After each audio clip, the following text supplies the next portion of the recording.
Let's get into a lot of topics today around stablecoin and also where Avalanche could be at the center of all of this. Don't miss it. My name is Paul Barron. Welcome back into TechPath. Let's get started. Coinbase is our sponsor today. And one thing you can do on Coinbase, if you didn't know, is you can get up to 4.5% APY on your stablecoin over there. So USDC parked inside your Coinbase account, paying you 4.5% in yield. And guess what? You can also get into a variety of cryptos. All you have to do is use our link down below to sign up, because right now the market of crypto is down. So anybody that's coming into crypto right now for the very first time, you're getting a chance to buy in at the depths. So Coinbase is a great place to check it out. Let's go over to the market. I want to just look at Avalanche in general. This is the weekly chart. You guys can see we've seen a pretty big fall off on AVAX from what was back here around $53. This was back in December, just around the corner a little bit ago, and of course falling down to 1770, even though we had seen wicks around 15 bucks on Avalanche. And of course, this is the question of why is Avalanche continuing to see an impact? Well, really, it's the whole market is continuing to see an impact. One thing, though, that did help it revitalize slightly is this right here, and that is VanEck has just registered an Avalanche ETF. This could indicate they may soon file for a spot AVAX ETF as well. So could be a big deal for Avalanche as we start to move forward. And of course, remember, VanEck has been all around this topic before. VanEck holds this conference that is done at USC. And the interesting thing is this time it's a lot more in depth to Avalanche. You can kind of see there's John Nahas, he's been on our show before. If you look at some of the past history of that event, it's mostly been Solana type. So maybe there's something cool brewing right there. Now I want to go to a clip here, because this clip is of Anthony Scaramucci. Now granted, Skybridge Capital probably in a deep position on Avalanche, so just qualify that. But this is where he claims to calm down on Avalanche. Just take a look. You know, and I think this is a fun Larry Fink story. When I met Larry Fink 4 years ago, he said to me, "You like Bitcoin?" I said, "Yes, I like Bitcoin." He goes, "I hate Bitcoin." I said, "You hate Bitcoin?" He says, "Yeah, I think Bitcoin's a bunch of BS. I'm a big Circle investor." He just put a couple $100 million in a Circle. And he said, "But I will agree with you on one thing. The world is going to tokenize stocks and bonds and other real assets. And I do think you're right about that, Anthony." In the process of learning about tokenization, the Swiss Army knife of the blockchain, in the opinion of Skybridge and the chief investment officer of Skybridge and our investment committee, is Avalanche. Is second to none in terms of corporations, large and small, banks, security companies. Let's talk about the deal that Citibank did with you guys. Aren't you working with JP Morgan? And so those are two very different banks with two very different cultures. But I think that your layer one will be the one that's probably the most durable and will withstand the test of time.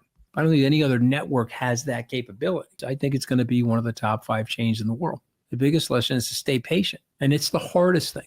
I think you're going to be very, very well rewarded, because even though the market is sloppy and there's uncertainty, people are building. You can kind of see Avalanche has been growing. Daily transactions are moving up, monthly transactions all moving up.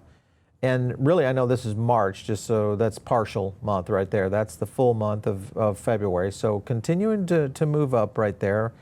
Addresses also moving up, along with daily active addresses also moving up. And then you look at unique addresses indexing like crazy. L1s are exploding. So if you look at this, building is actually happening on the Avalanche ecosystem. So that is a good point that you have to consider. I was blown away when our team showed this to me. I had not looked at the L1 list here recently.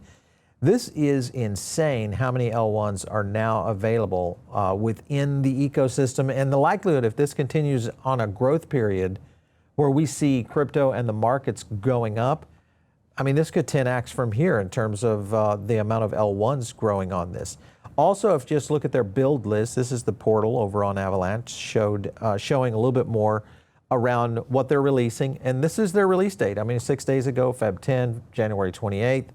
A lot of different releases, partnerships, regulated financial grant programs, client releases.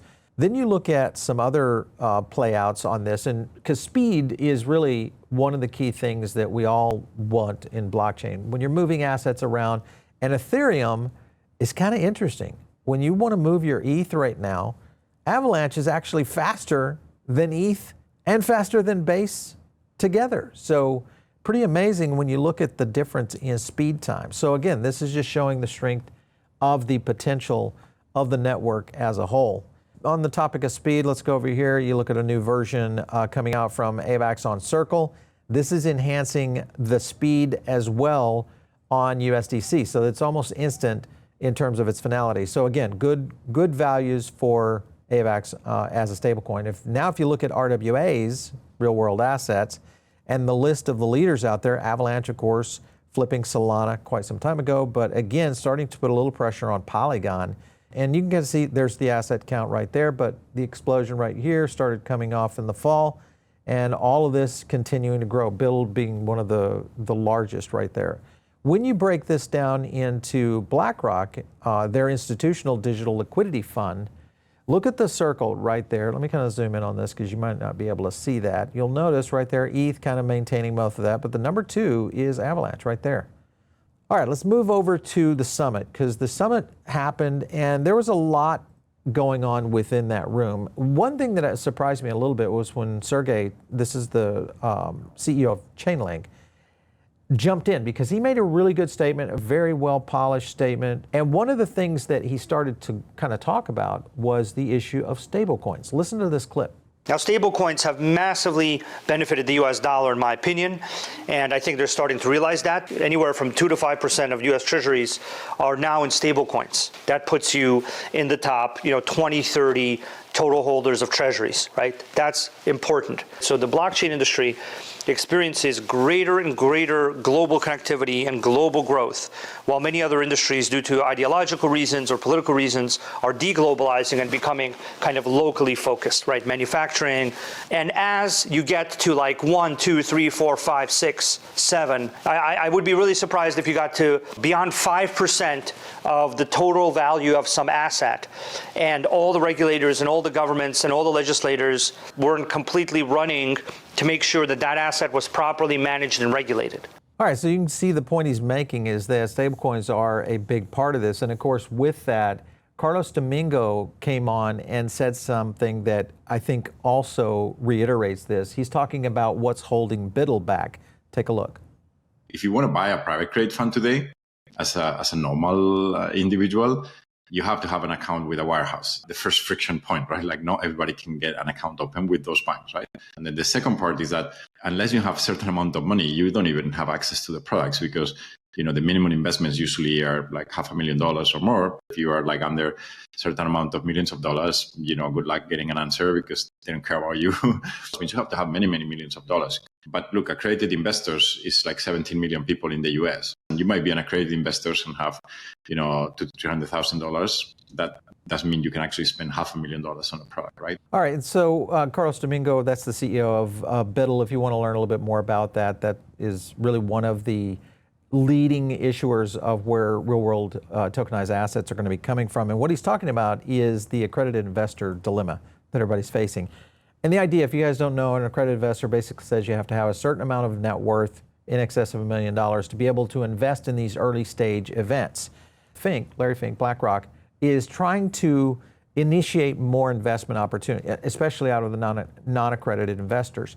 And with that being said, you look at this right here. This was a letter that was out there just kind of going through the idea of we need to get more opportunity for non-accredited investors, people that aren't in the system right now. That, of course, caused a little bit of an impact. Let me kind of go to the headline right here, how Trump could change the private investment market. There's a couple of points within this right here. This was Amy Lynch. She's the founder and president of Frontline. She says they could once again change the definition of accredited investors. So this is going to allow more individuals to qualify. So this will open up the opportunity to where this could go forward and really get moving into more retail investments. So right after that, the SEC responded. So here they say acting chair remarks on private capital, and a couple of the points they're talking about changing, which is a huge deal, expanding retail investors' access to private companies, potentially by modifying the accredited investor standard under Reg D, revising the rules for an investment company act, and also this would open up broader retail participation. So again, this is going to give you the ability to get into IPOs, ICOs, etc. This also will apply to a lot of things I think that will happen in crypto as well. Now let's flip the script over a little bit more, because where else could you invest, and where are some other projects out there that are starting to use the backbone of Avalanche? Well, one is in the entertainment sector, and this is going to be investing in movies. This is one that is available right now. If you go to Brass Knuckle Films, you can get ready to invest right there. Some things that are playing out within that. I want to go to a clip that will explain a little bit more. Take a look. I want to develop my next set of movies with you, the fans and supporters, as investors. I'm known for being the most efficient filmmaker in the business, so we'll be able to cut out the middlemen and red tape that leaves movies trapped in development hell. You'll get to share in the money we make from these films and from any future sequels too. It's more fun that way. That lets us create one idea that we can then build into multiple profitable films over the years. All right, so we've shown Republic before, and this is an Avalanche ecosystem, and they're, of course, involved not only in the entertainment business, but a lot of others. You can kind of see this businesses tab up here, all the different areas that they're involved in. So you can invest in entertainment, but also if you look further down the page, this is where it gets kind of interesting, because they're talking about another $3 billion in funds raised, ventures that are starting to move into this. Also, big news for AVAX as a whole. Now let me go to another clip here, because this will go to a Larry Fink statement on what his top priority is right now. Take a look.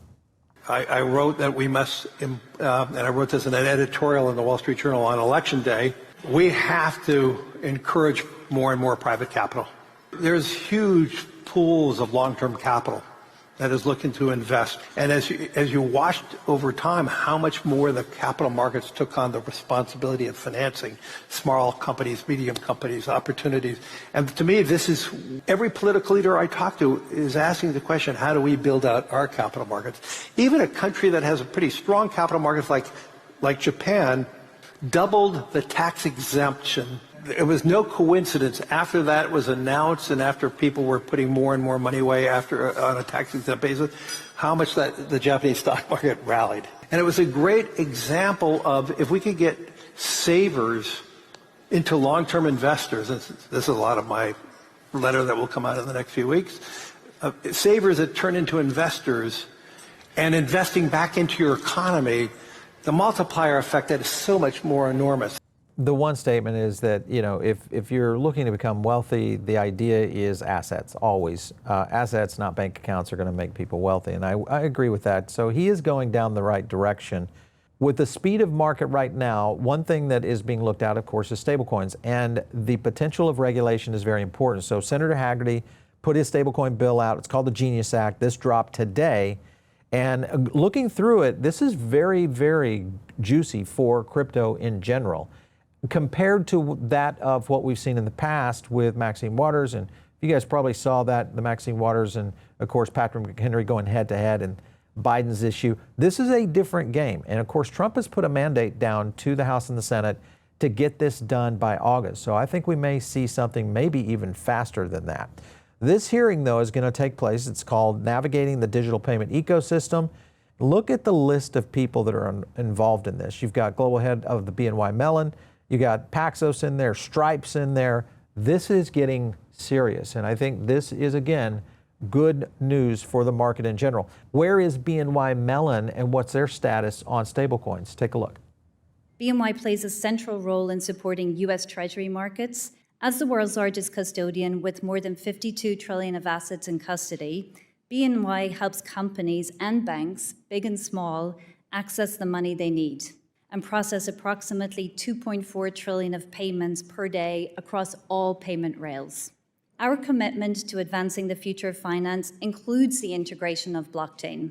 We serve as the primary custodian for the reserve assets of the largest stablecoin issuer in the US today. This technology has the potential to make money move smarter and faster.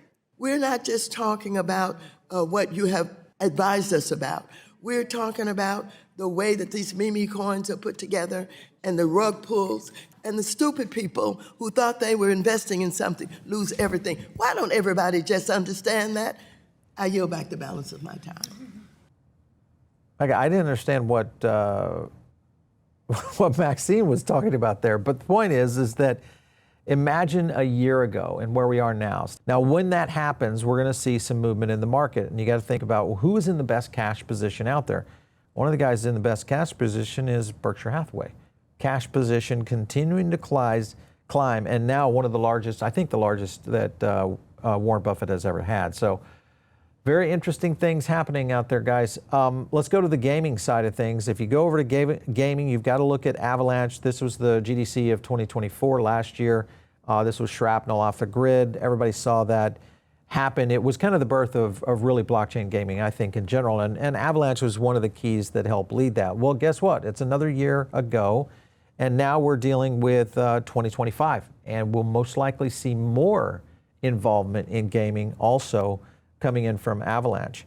When you go in and look at off the grid, some of the stats here, this is the daily active users over time. You can kind of see right there, I've got highlighted. I don't know if you guys can see that. Let me see if I can zoom in on that. Active addresses, over 500,000 players actively. And these are, of course, they're actually in there making transactions. So that is a big deal also for Web3. Then you have to take a look at Xbox. They, of course, have plans now to partner with a handheld this year. This is going to happen. We're going to see handhelds hitting. This means it's probably going to affect some of the other handheld devices that are moving in the market. We talk about SWI and others, but I think this is going to have more effect on where the Web3 market could be going in terms of gaming. So I think Xbox, now you got to look at PlayStation. Right here is Soda. He's talking about distribution channel is the king. Stay tuned. So maybe there is something on the horizon there as well. Now let's take a look at revenue. Solana's revenue is the only one to compare to, I think, when you kind of compare some of the top 10. And you look at Solana where it is right now, and it has literally just fallen off the map. This is all coming away from Pump.Fun and that debacle, what we saw in that surge of memes, and then the crash that, of course, occurred all the way down in here to mid-March to where we are now chain revenue at about 427,000 USD on a daily basis. Now let's take a look at Avalanche. In that same period, all climbing, and even right now around 81,000. So, man, this is a significant improvement. Are we seeing maybe a flippening starting to occur in terms of chain value around revenue? So keep your eyes on all of that. Also follow the market cap, because I think that's another one to watch right now. If you look at Avalanche setting at number 16, right around $7 billion, and then you squeeze up to where we're looking at places like Solana at about 65. So is Avalanche primed for a much bigger recovery in terms of the market than maybe even Solana? I don't know. Let me know in the comments down below. What do you guys think? Which one is going to perform better in this recovery? Because I do think it's going to happen. And if you're not in the Diamond Circle, get in right now. It's a great place to get additional content. Join our Telegram group. I leave a link down below, and follow me on X at Paul Barron. We'll catch you next time right here on TechPath.